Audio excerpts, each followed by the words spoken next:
నమస్కారం. మేము విజయ్ కుమార్ గంట.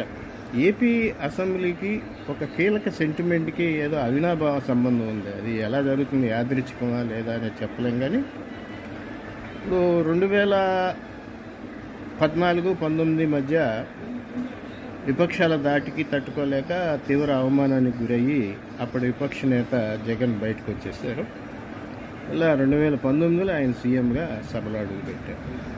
ఇక 2019 నుంచి 2024 వరకు చంద్రబాబు గారి మీద అధికార పక్షం దాడి మొదలైంది. ఆ హెరాస్మెంట్ తట్టుకోలేక తన భార్య ప్రస్తావన కూడా తెచ్చారనే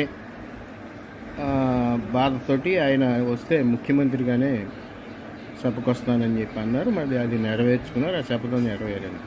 యాదృచ్ఛికం అంటే అవమానాలకు గురైన విపక్షాల నేతల ముఖ్యమంత్రులు, అలాగే ప్రతిపక్ష హోదా విషయంలో కూడా అదే జరుగుతుంది.